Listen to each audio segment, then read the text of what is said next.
दोस्तों, study with Zaid में आपका हार्दिक स्वागत है। अपना टॉपिक चल रहा था प्रॉफिट एंड लॉस, लाभ और हानि।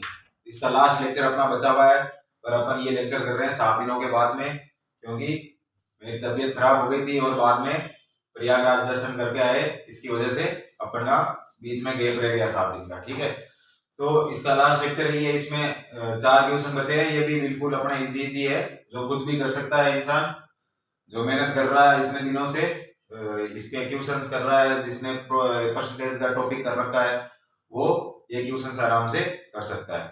पर अपन एक बार इनको समझ लेते हैं, क्योंकि अपने टॉपिक में है ये, इसलिए करना भी जरूरी है। और तो करते हैं आज का लेक्चर अपन स्टार्ट। इसमें दे रखा है, एक कंपनी अपने ग्राहकों को 15% बट्टा देती है और 19% लाभ कमाती है। अगर निर्माण की लागत 20% बढ़ जाए और अंकित मूल्य में कंपनी 14/2/7% की वृद्धि कर देती है और फिर भी 15% का बट्टा देती है, तो नया लाभ प्रतिशत ज्ञात करना है। तो अपने को कुछ नहीं करना है, पिछला क्वेश्चन अपने किया था कि भाई जो अगर बट्टा और ये प्रॉफिट देते तो क्रय मूल्य और अंकित मूल्य में अपन एक रिलेशन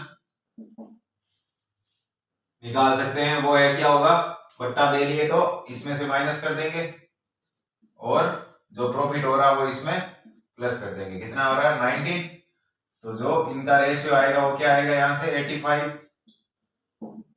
रेशियो 119, तो 17 का यहाँ से 17 यहाँ पे भी जा रहा है 5 और 17 साथे। ठीक है, अब इसमें अपने वाक्य क्या करना है, इसमें देर का कि भी अगर निर्माण की लागत 20% बढ़ रही है, मतलब क्रय मूल्य बढ़ रहा है 20% और अंकित मूल्य कंपनी बढ़ा रही है 14/2/7%। ठीक है, और फिर बाद में बट्टा देगी मतलब अंकित मूल्य में बट्टा देगी, तो प्रॉफिट नया निकाल लेंगे अपन क्रय मूल्य से, यहाँ पे जो भी फाइनल विक्रय मूल्य होगा। ठीक है, तो इसमें अपन क्या करते हैं, 2 जीरो लगा देते हैं यहाँ पे अपनी कैलकुलेशन इजी करने के लिए। बाकी ऐसा कोई जरूरी है नहीं, आप लोग अगर कैलकुलेशन इनमें 5 और 7 से भी कर सकते हो, तो उसमें कोई दिक्कत वाली बात नहीं है। लागत बढ़ रही है 20%, तो ये हो जाएगा 100 और ये 600, नई लागत आ गई 600। अंकित मूल्य बढ़ा रही है कंपनी, ये तो पता होगा आपको, 14/2/7% का मतलब होता है 1/7 है ना, तो 1/7 इसका बढ़ जाएगा तो कितना हो जाएगा, प्लस 100 बढ़ जाएगा इसमें, तो ये हो जाएगा 800। ठीक है, अब स्टेप बाय स्टेप अगर अपन चल रहे हैं तो कोई दिक्कत नहीं आ रही। 15% अब कंपनी दे रही है बट्टा, तो यहाँ से बट्टा दे दो माइनस 15%, 15 × 120 तो 680, ये आ गया अब अपना विक्रय मूल्य ना, और ये क्रय मूल्य है। तो अब नया प्रॉफिट परसेंटेज क्या आ जाएगा, प्लस का जो है 80 है वो किस पे है, 600 पे है, मल्टीप्लाई बाय 100% कर दो, तो यहां से क्या आ जाएगा 40/3। 40/3 का मतलब होगा 13 सही 1/3%। ठीक है, एक बार इसको वापस समझ लेते हैं अपन, कुछ खास है नहीं इसमें। अपन ने वो यहाँ पे सीखा था कि विक्रय मूल्य और अंकित मूल्य में कैसे रिलेशन निकालें अगर बट्टा और प्रॉफिट दे रखा हो। तो बट्टा दे रखा है तो बट्टा को माइनस कर दो, यहाँ पे प्रॉफिट दे रखा है तो प्रॉफिट को यहाँ पे प्लस कर दो। ठीक है, फिर रेशियो निकाल लो, तो क्रय मूल्य और अंकित मूल्य का अपने पास रेशियो आ जाएगा। अगला स्टेप दे रखा है कि भाई निर्माण की लागत 20% बढ़ रही है, इसका मतलब क्रय मूल्य बढ़ रहा है कंपनी का क्रय मूल्य बढ़ रहा है, तो फिर वो कंपनी का अंकित मूल्य भी बढ़ा रही है, तो 700 पे अंकित मूल्य बढ़ा के 800 हो रहा है वो, और ये 500 का 600 हो रहा है उसका क्रय मूल्य। अब अगला स्टेप क्या है, फिर भी 15% बट्टा आप भी दे रही है, तो बट्टा आप किस पे देगी, अंकित मूल्य पे देगी, तो अंकित मूल्य पे 15% बट्टा दे दिया, तो विक्रय मूल्य आ गया 680 रुपए। क्रय मूल्य है, विक्रय मूल्य है, प्रॉफिट परसेंटेज अपन ने निकाल लिया, आंसर आ गया। ठीक है, करते हैं अपन नेक्स्ट क्वेश्चन। एक आदमी ने एक घर में एक फ्लैट खरीदा, उसने घर को 10% लाभ पे और फ्लैट को 10% हानि पे बेच दिया। दोनों का विक्रय मूल्य 4-4 लाख रुपए है, तो हानि ज्ञात करनी है अपने को क्या दे रखा है इसमें, दोनों का विक्रय मूल्य समान है ना, और प्रॉफिट और लॉस दोनों में दे रखा है। तो अपन 2 कंडीशन लेते हैं, ये फर्स्ट है और ये सेकंड। ये फर्स्ट है घर के लिए, वो है फ्लैट के लिए। ठीक है, तो क्रय मूल्य अपन कितना मान लेंगे, दोनों का 10-10 रुपए मान लेंगे स्टार्टिंग में। ठीक है, तो इस पे लाभ हो रहा है तो +1 होगा लाभ, ये लाभ और हानि कुछ भी, ठीक है जो भी हुआ है, और इस पे हानि हो रही है 1 रुपए की 10 पे 1 रुपए की 10% की। फिर ये विक्रय मूल्य आ जाएगा इसका, विक्रय मूल्य इसका कितना आ जाएगा 11, इसका आ जाएगा 9। जब ये अपने को क्या दे रखा है, विक्रय मूल्य दोनों का समान दे रखा है, तो समान करने के लिए इसको 9 से मल्टीप्लाई कर दो, इसको भी 9 से मल्टीप्लाई कर दो, इससे भी 9 से मल्टीप्लाई कर दो। अब ये क्वेश्चन ऐसे है कि भाई इसमें बार बार हर चीज अपन समझाने की जरूरत पड़ेगी नहीं, क्योंकि ये चीजें मैं लिख रहा हूँ तो कहीं ना कहीं अपन ने पहले कर रखी है, इसलिए अपन इनको रिपीट कर रहे हैं विदाउट ज्यादा ये चीजें समझाते हुए ना, ज्यादा समझाने की इनको जरूरत भी नहीं है। तो विक्रय मूल्य अब ये भी आ गया 99, ये भी आ गया 99, क्रय मूल्य कितना आ गया 90 और 110। ठीक है, अपने को निकालनी है हानि, तो विक्रय मूल्य कितना है, टोटल विक्रय मूल्य कितना है यहाँ पे, टोटल विक्रय मूल्य 99 प्लस 99 तो वो हो जाएगा 198। लॉस कितना है, लॉस, और ये किसके बराबर है, ये है 8 लाख के बराबर, 4 और 4 8 लाख। ठीक है, तो अब अपने को निकालना हानि, तो हानि कितनी हो रही है यहाँ पे 9 रुपए की प्रॉफिट और ये 2 रुपए का लॉस, 11 रुपए का लॉस, तो 2 रुपए का हो रहा है। तो 2 की वैल्यू कैसे निकलेगी, 2 की वैल्यू निकलेगी 8 lakh divided by 198 multiply by 2, तो ये हो जाएगा 99। तो ये आंसर आ जाएगा इसका 8/99 और ये लाख में आएगा। परसेंटेज में पूछे तो भी आप निकाल सकते हो, और डायरेक्टली बस लॉस पूछा है तो ऐसे निकाल सकते हो, क्रय मूल्य पूछे अलग अलग वो भी निकाल सकते हो, 90 की और 110 की वैल्यू निकाल दो। ठीक है, क्या था इस क्वेश्चन में, कुछ नहीं था कि भाई क्रय मूल्य विक्रय मूल्य अपने को इक्वल दे रखा था, तो क्रय मूल्य अपन ने मान के प्रॉफिट और लॉस को यूज में करके विक्रय मूल्य निकाले दोनों के, फिर दोनों को इक्वल किया, तो दोनों को जोड़ा तो फिर जो वैल्यू दे रखी है वो 8 लाख है।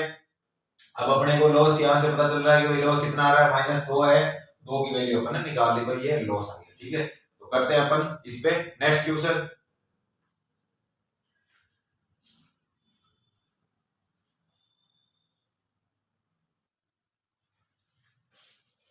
ये अपना नेक्स्ट क्वेश्चन है, इसमें क्या दे रखा है, एक आदमी ने 2 बाइक प्रत्येक 50,000 रुपए के हिसाब से बेची, और पहले पर 20% लाभ व दूसरे पे 20% की हानि हुई, तो लाभ व हानि ज्ञात करनी।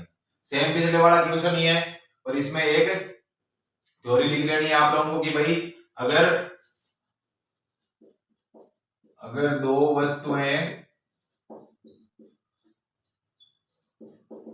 वस्तुओं का विक्रय मूल्य समान हो और एक वस्तु x% लाभ पर व दूसरी वस्तु x% हानि पर बेचे, तो कुल हानि प्रतिशत वो होगा x² डिवाइडेड बाई 100%। ठीक है, इसमें क्या है कि भाई अगर दो वस्तुएं कोई आदमी बेच रहा है, एक को 20% की मान लो यहाँ 20% दे रखा है, 10% जो भी दे x% के लाभ पे, और दूसरे को x% की हानि पे बेच रहा है, तो जो और विक्रय मूल्य दोनों का समान है, ये चीज का ध्यान रखना है, विक्रय मूल्य दोनों का समान है, तो जो टोटल हानि होगी उसमें प्रॉफिट नहीं होगा, उस लेन देन में हानि होगी, और हानि का परसेंटेज ये होगा। ठीक है, इसको वैसे भी अपन निकाल ही सकते हैं उसके हिसाब से कभी विक्रय मूल्य समान लेके, पर ध्यान रखो तो और भी बढ़िया है ये। बाकी अपन ने जो पिछला मेथड किया वो भी, उसमें भी कोई दिक्कत नहीं है, ये ध्यान रखो तो उससे बढ़िया ऐसा है कि भाई कभी परसेंटेज ही पूछ ले कि भाई 20% के इस पे, और ये तो परसेंटेज में लाभ या हानि निकालो, तो परसेंटेज में हानि निकल जाएगी यहाँ से, तो 2 दूनी 4, 400 डिवाइडेड बाई 4%, मतलब 4% हानि होगी उस लेन देन में,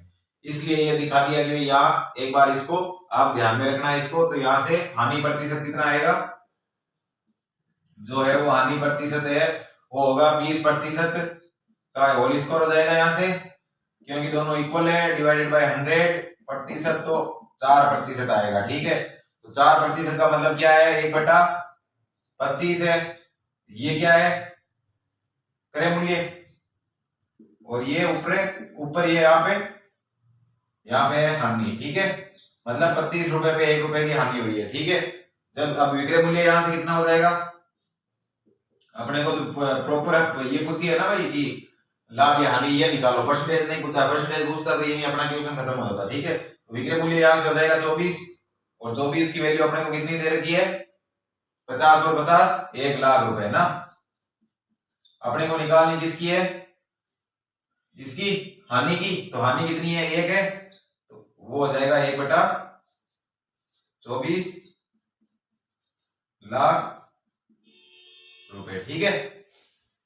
इजी सा क्वेश्चन था ये, इसमें कोई खास था नहीं, बाकी ये फॉर्मूले के लिए ये वापस इसलिए करवाया कि भाई ये वाला ध्यान रखना है।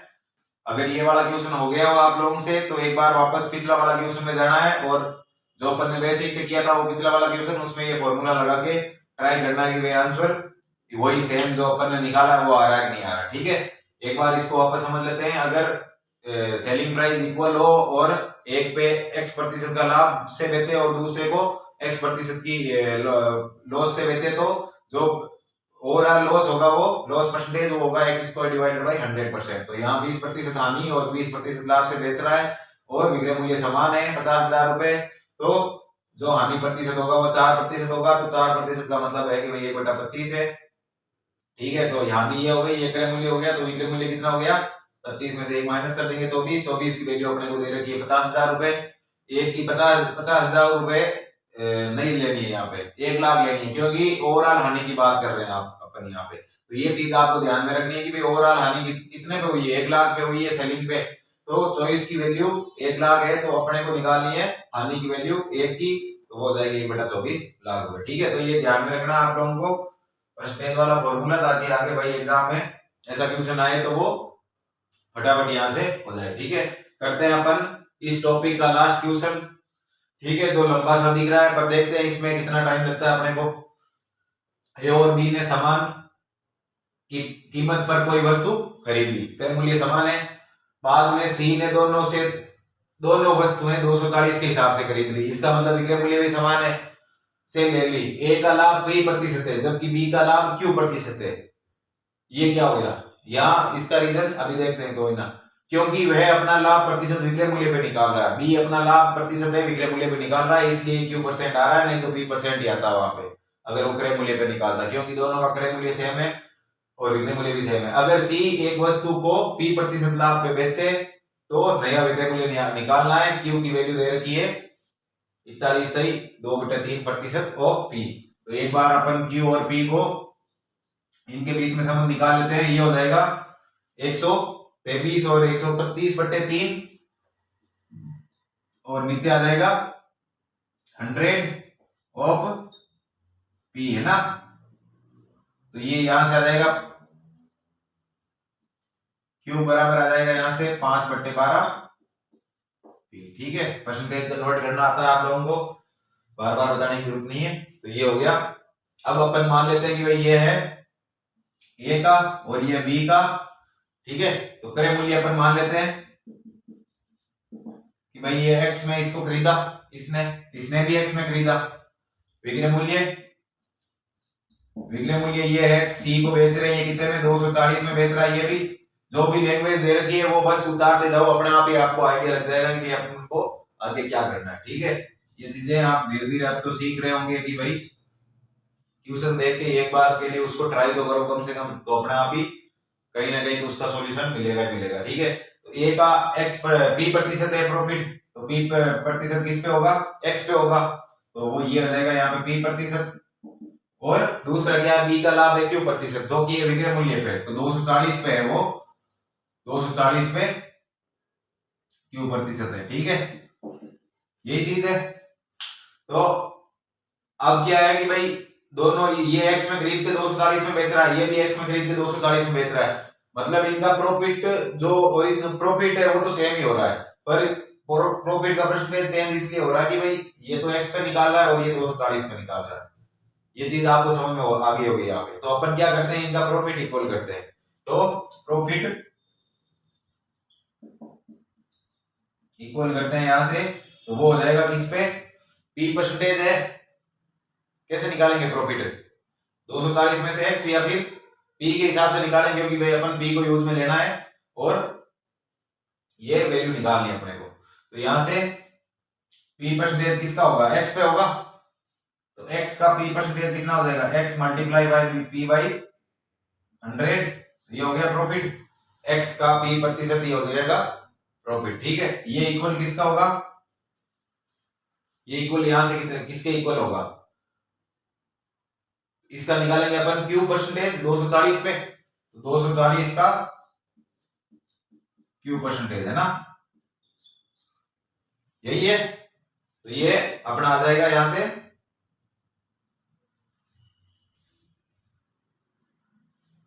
अब Q की वैल्यू रख दो यहां से 5/12 P, तो x multiply by P is equal to 240 multiply by 5/12 P। अब P से P कट गया तो x की वैल्यू यहां से आ जाएगी, वो कितनी आ जाएगी, 12 दूनी 24, 20 5 100। इसका मतलब है कि वो वस्तु का जो क्रय मूल्य था ना वो 100 रुपए था स्टार्टिंग, ठीक है। तो अब C बेच रहा है, C खरीद रहा है 240 में, तो C का क्रय मूल्य 240 रुपए हो जाएगा। P प्रतिशत लाभ पे बेच रहा है वो, तो P प्रतिशत की वैल्यू अपन निकाल सकते हैं। अब यहां से कैसे निकलेगी, अब वो P प्रतिशत की वैल्यू कैसे निकलेगी कि भाई 100 में खरीद के 240 में बेच रहा है, तो P प्रतिशत की वैल्यू यहां से आ जाएगी प्रॉफिट की 140 है प्रॉफिट, वो है 100 पे मल्टीप्लाई बाई 100%, तो वो हो जाएगा 140% है ना। P परसेंटेज की वैल्यू आ गई 140%। तो अब जो C का नया विक्रय मूल्य होगा, नया विक्रय मूल्य वो कितना होगा, 240 का तो सामान उसने खरीदा है, ठीक है, प्लस 240 पे उसने 140% का प्रॉफिट कमाया है, P प्रतिशत है ना, यही है। तो यहां से 240 अपन ले लेते हैं कॉमन, 240 1 प्लस 140/100, तो ये हो जाएगा 240 मल्टीप्लाई बाई 240 यहां से डिवाइडेड बाई 100, तो 100 तो नीचे से कट गया और ये आ गया 576 रुपए। ये निकालना था अपने को है ना। इसको एक बार ध्यान से वापस समझेंगे। आखिरी क्वेश्चन है ये प्रॉफिट एंड लॉस का, खुद भी कर सकते थे पर बता दिया मैंने एक बार ये, क्योंकि परसेंटेज में भी ऐसे खूब सारे क्वेश्चन किए थे। तो ऐसा है कि भाई ए और बी दोनों है ना सेम चीज एक x रुपए में खरीद रहे हैं, ठीक है, और वो सेम चीज 240 रुपए में उनसे वो खरीद रहा है C, ठीक है। पर जो प्रॉफिट परसेंटेज है वो है A का तो P% है और B का है Q% है। Q% इसलिए है क्योंकि वो 240 पे उसको निकाल रहा है। अगर वो इस पे X पे निकालता तो वो भी उसका भी P% ही होगा, ठीक है, पर Q% है ये। और P और Q में अपने को दे रखी है ये, यहाँ पे इनके बीच में संबंध दे रखा है, तो संबंध हो गया Q इज इक्वल टू हो गया 5/12 ऑफ P, ठीक है। तो Q की वैल्यू ये है। तो अब इनको यूज में लेके अपन निकालेंगे P की वैल्यू, क्योंकि P परसेंटेज में लाभ पे बेच रहा है, क्योंकि अपने को बस यही चाहिए P। अगर P आ गया ना अपने पास तो C का क्रय मूल्य तो अपने पास है 240 रुपए के हिसाब से उसने खरीदा है, अब वो बेच रहा है उसको P परसेंटेज लाभ पे, तो विक्रय मूल्य निकालना अपने को। तो कुल मिला के अपना अल्टीमेट गोल यही है इस क्वेश्चन में कि भाई अपने को ये कैन प्रकार जो भी है कि भाई घूम घुमा के अपने को P पे आना है लास्ट में। तो P निकालने के लिए अपने को क्रय मूल्य विक्रय मूल्य को यूज में लेंगे और प्रॉफिट इक्वल करेंगे, क्योंकि भाई जो इसका नॉर्मल प्रॉफिट है वो तो दोनों जगह सेम ही होगा, x में खरीद के 240 में बेच रहे हैं, परसेंटेज है वो अलग हो रहा है। तो परसेंटेज को यूज में लेके P परसेंटेज और Q परसेंटेज को यहाँ पे यूज में लिया अपन ने कि भाई प्रॉफिट इतना यहाँ से आएगा, तो x पे P परसेंटेज और 240 पे Q परसेंटेज जो प्रॉफिट होगा वो इक्वल होगा। कुल मिला के बाद यही है। तो यहाँ से Q की वैल्यू रख दी अपन ने 5/12 ऑफ P, तो P से P भी कट गया और x की वैल्यू आ गई 100 रुपीज। इसका मतलब x है जो मतलब A और B है वो 100 रुपए में सामान खरीद रहे हैं और 140 में बेच रहे हैं, तो इसका मतलब P परसेंटेज अपन यहाँ से निकाल सकते हैं। जो प्रॉफिट हो रहा है, तो प्रॉफिट हो रहा है 140 रुपए, वो किस पे हो रहा है 100 रुपए पे हो रहा है, तो 140 रुपए 100 रुपए पे हो रहा है, तो 140% प्रॉफिट आ गया। अब C के पास क्या है, क्रय मूल्य है 240 रुपए और प्रॉफिट परसेंटेज है 140%, तो 140% 240 पे है, तो यहां से अपन क्या करेंगे प्रॉफिट को जोड़ देंगे इसमें, जो इसका क्रय मूल्य है, ये सी के लिए क्रय मूल्य होगा तो विक्रय मूल्य यहाँ से आ जाएगा 576 रुपए। और ये वाली कैलकुलेशन आपको ऐसे सीखनी है कि भाई यहाँ ठीक है, यहाँ पे कर सकता है आदमी, पर उसको फिर वही मल्टीप्लाई करने पड़ेंगे। तो 24 से इसको फिर वापस 240 इधर जोड़ना पड़ेगा। इससे बढ़िया वो है कि यहाँ कॉमन दिख रहा है 240 को बाहर ले आओ और 1 प्लस 140/100, तो यहाँ से ये 240/100 आ जाएगा। और ये 0 से 0 काट के फिर ये इजी कैलकुलेशन अपनी हो गई। कॉमन फैक्टर लेते हैं अपन जब भी मल्टीप्लाई वगैरह करते हैं, तो कॉमन फैक्टर अपने को लेना चाहिए जिससे कि अपनी भाई कैलकुलेशन इक्वल हो। ठीक है, हर फैक्टर का कैलकुलेशन करेंगे तो उसमें ज्यादा टाइम लगेगा। ठीक है, तो ये अपना टॉपिक था प्रॉफिट एंड लॉस, जो लगभग 12-13 क्लास में अपना खत्म हो गया। सेम इसका ये ऐसा है कि भाई जिसने परसेंटेज टॉपिक किया था उसको प्रॉफिट एंड लॉस करने में कोई ज्यादा जोर आया नहीं, कोई ऐसे स्पेशल ट्यूशन थे नहीं कि भाई रट्टा मारने वाले या फिर कंसेप्ट इतना भयंकर था कि भाई समझ में नहीं आया। ठीक है, क्योंकि परसेंटेज जिसने कर लिया, अब जैसे ये है, अब ये कई लोग इसको देखते हैं तो वो पहले ही चकरा जाते हैं कि यार इसमें क्या करूं मैं, पर जिन लोगों ने परसेंटेज कर रखा है वो सोचेंगे, उनको पता है कि भाई ये फटाफट यहाँ से इसको मल्टीप्लाई करके 2 का ये करके फिर 100 से फटाफट डिवाइड करेंगे तो यहाँ से कट जाएगा। ठीक है, बाकी कई लोग इसको लेके बैठे रहते हैं कि परसेंटेज में ऐसी वैल्यू आ गई तो इसको अपने करना क्या है। तो ये अपना टॉपिक है, अभी तक 6 टॉपिक हो चुके हैं ओवरऑल अपने। कल अपन नए टॉपिक लेके आएंगे और उसपे और वो भी टॉपिक आएगा तो उसमें भी आप देख सकते हो कि भाई पीछे से जो भी अपन ने अभी तक 6 टॉपिक किए हैं वो कहीं ना कहीं उसमें सर्कुलेट होंगे उनके जो भी टाइप्स है। ठीक है, तो इन पे अपने को मैक्सिमम टू मैक्सिमम प्रैक्टिस करनी है, बहुत इंपॉर्टेंट टॉपिक है ये जो भी है अरिथमेटिक के। अभी तक 6 टॉपिक किए तो ऐसा मान लो कि भाई मैक्सिमम वेटेज इन चैप्टर्स पे ही है, तो ज्यादा से ज्यादा अपने को प्रैक्टिस करनी है इन पे और मॉक्स देने हैं इन पे।